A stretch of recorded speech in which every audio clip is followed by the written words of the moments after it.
మాట్లాడాలి కాబట్టి మైక్ ఇచ్చారు కాబట్టి చెప్పట్లా, అది శాస్త్ర ప్రమాణం.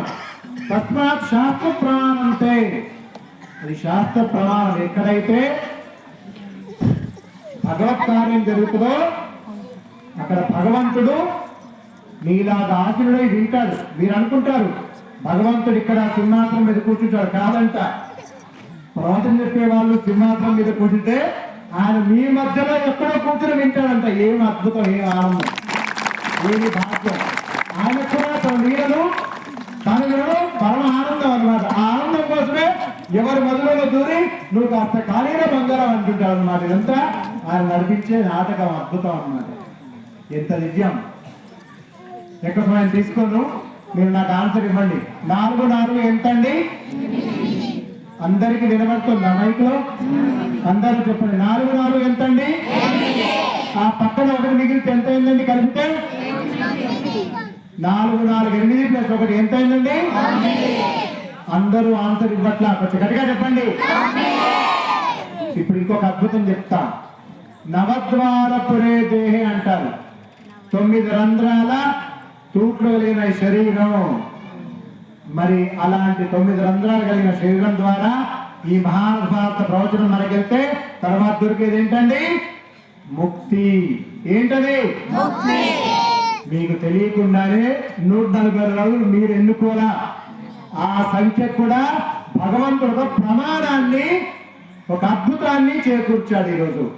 4 4 8 1 9 నవద్వారపురే దేహే. 9 రంధ్రాల ఈ శరీరంలో తర్వాత ఏమైందండి? మిగిలితే వైకుంఠమేగా, కైలాసమేగా. ఇక్కడ ఒక శబరి అమ్మగారు ఉన్నారు, ఇంతకుముందే భజన కూడా చేశారు. ఎక్కడ పోయినా ఆవిడ గారు కనబడుతున్నారు. ఆవిడకి ఇంకెక్కువ అనుభూతి అనమాట. ఇప్పుడు ఏం చెప్పారో మీకు బాగా అర్థమవుతుంది. ఇంకా గట్టిగా ఒకసారి జై శ్రీరామ్. కాబట్టి 2 విశేషాలు చెప్పాను. ఒకటి, ఈ భూమి పరమ పావనమైంది, నిస్సందేహం. రెండోది, 1 4 4 కలిపితే 9 అయింది. నవద్వారపురం అనేటువంటి యొక్క ఈ దేహానికి సంబంధించిన మోహం పటాపంచలైంది. మనకి భగవంతుడు స్వయంగా అద్భుతమైన ముక్తిని ప్రసాదిస్తున్నాడు నిస్సందేహంగా. మరి ఇప్పుడు అందరూ చెప్పారు కదా, మనం వెళ్ళిపోతే మర్చిపోతామేమో. మరుపు మనకి మానవ సహజం. మరి భగవంతుడు ఏం చేస్తాడు తెలుసా?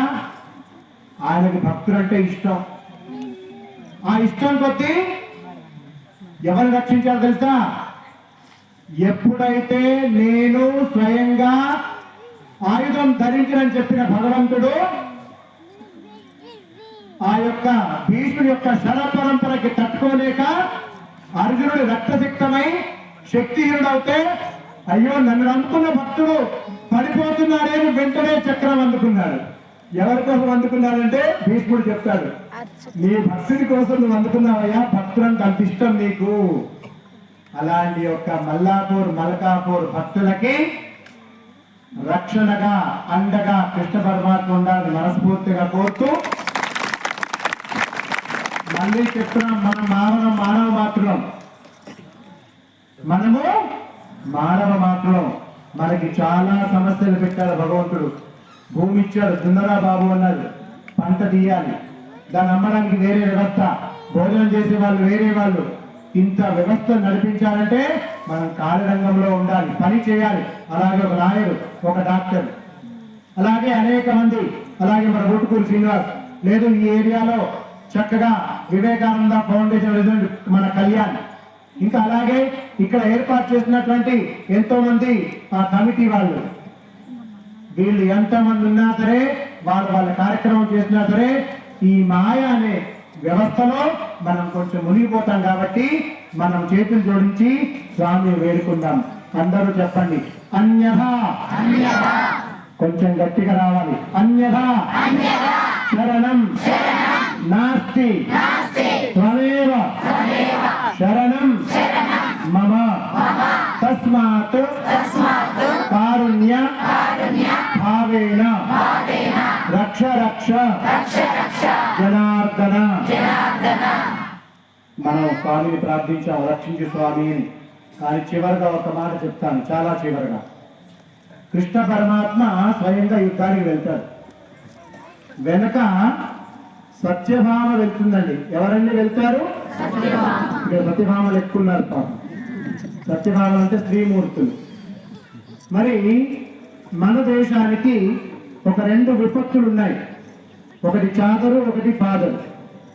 ఏమిటండి విపత్తులు?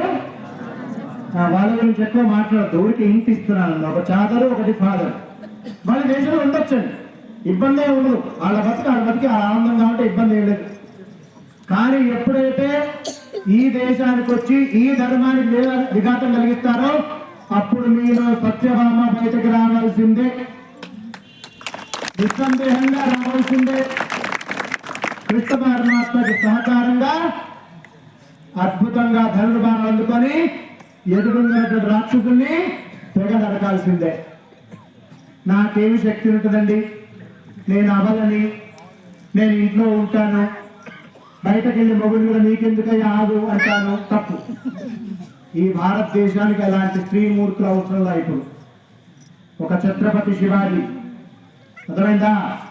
అలాంటి యొక్క యువకుల్ని బయటకు పంపించి మీరు సిద్ధంగా ఉండాలని చెప్పే ఆడవాళ్ళు చాలా ముఖ్యం. మీరున్నటువంటి ఆ సత్యభామ ఏ అత్తకు సతాయించడమో, ఏ మామగారికి సతాయించడమో, లేదంటే మొగుడికి పిల్లలకు సతాయించడమో దానికోసం ఉపయోగించడానికి అవకాశాన్ని తీసుకోకండి. మీలో ఉన్న సత్యభామ ఈ దేశానికి ధర్మాన్ని విఘాతం కలిగించే పరమ రాక్షసులకు సంబంధించడానికి మాత్రం తప్పకుండా బయటకు వచ్చి తీరాల్సిందే. అలాంటి సంకల్పాన్ని మీరు తీసుకొని వెళ్తారని మనస్ఫూర్తిగా కోరుతూ, ఈ భారతదేశం ఒక్కటే మిగిలింది మనకి, హిందువులకి. ఏమండి, ఏది మిగిలిందండి హిందువులకి? మీరు దాన్ని కూడా గట్టిగా చెప్పరా? భారతదేశం ఒకటే మిగిలిందండి హిందువుల కోసం. దాన్ని కూడా మనం కాపాడుకోలేకపోతే ఈ రామాయణం ఉండదు, ఈ భారతం ఉండదు, ఈ భాగవతం ఉండదు, ఈ విగ్రహాలు పెట్టి పూజ చేసే అవకాశం కూడా మనకు ఉండకపోవచ్చు. అలాంటి పరిస్థితి రాకూడదు. అలాంటి ఏ పరిస్థితి మనం వెంటనే తప్పకుండా అడ్డుకునే అవకాశంలో పరిపూర్ణంగా ఉండాలని మనస్ఫూర్తిగా కోరుతూ, భారత్ మాతాకి, భారత్ మాతాకి జై శ్రీరామ్, హర హర హర హర.